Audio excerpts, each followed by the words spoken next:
біздің 3-ші сабағымыз. Сен ағылшын тілін үйренуді бастадың ба? Егер бастаған болсаң, ешқандай тоқтатпа. Ал ендеше өтілген тақырыпты бір пысықтап жіберейік. Мына жазылған сөйлемдерді видеоны паузаға қоя отырып, ағылшынша өзің айтып көр.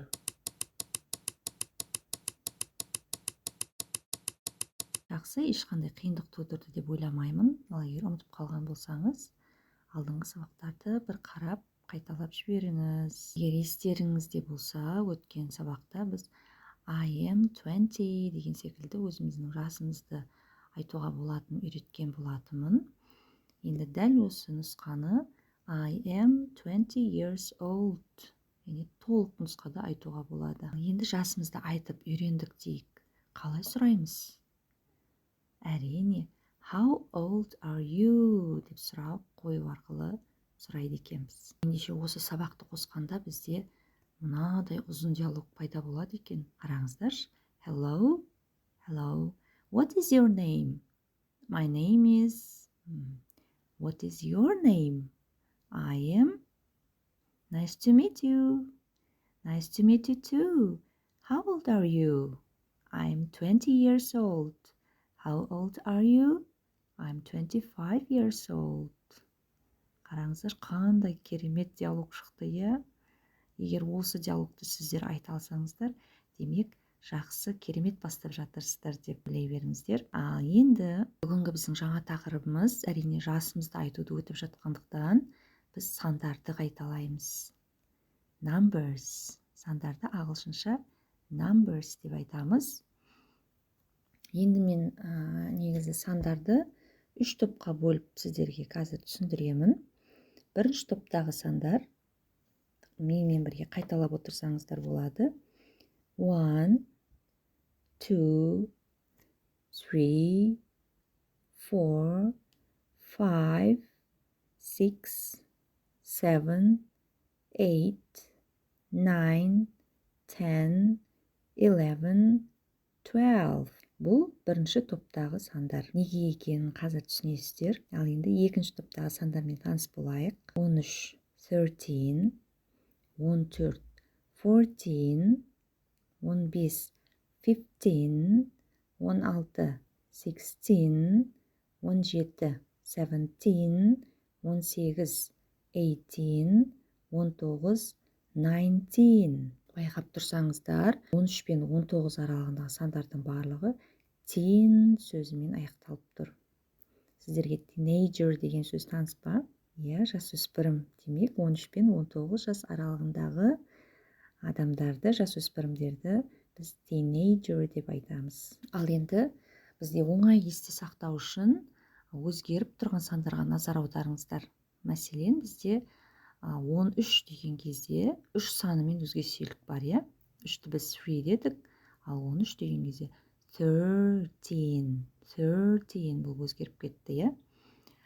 Тағы бір өзгеріс болып тұрған сан бізде 15, яғни 5-ке назар аударыңыздар. 5 бізде 5, ал 15 15 болып өзгерді.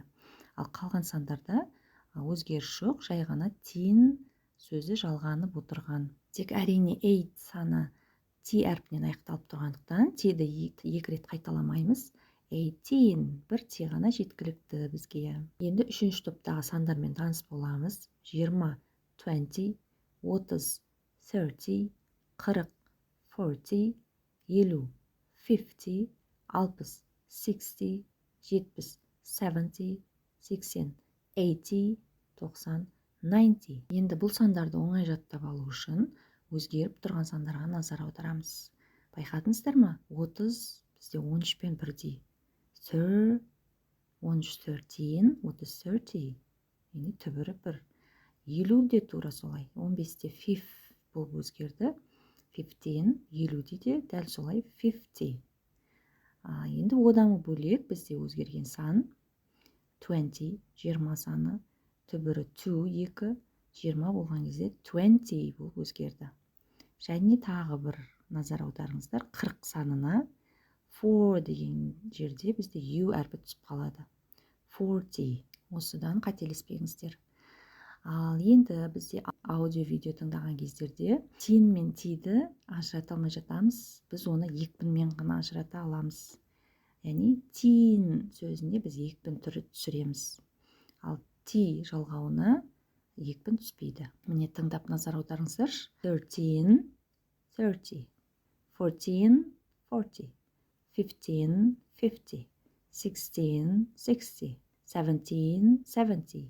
Байқадыңыздар ма өзгерісті? Ал енді сандарды меңгерген болсаңыздар, тексеріп көрейік. 35 саны қалай болады? Әрине, 35. Келесі 48 саны. 48. 22 саны. 22. 57 саны. 57. Егер осы мен көрсеткен сандарды айтуда қателік жіберген болсаңыз, ешқандай уайымдамаңыз. Видеоны қайтадан сандарды түсіндірген жерді қайтадан тыңдаңыз. Өзіңізге тағы ойдан сандар жазып, ағылшынша жазып көріңіз. Және өзіңізді қайтадан тексересіз. Now your turn. Сенің кезегің. Мына сөйлемдерді ағылшын тілінде айтамыз. Ал енді маған комментарийге сіздің жасыңыз нешеде? Соны жаза кетіңіз. Келесі сабақта көріскенше. Bye.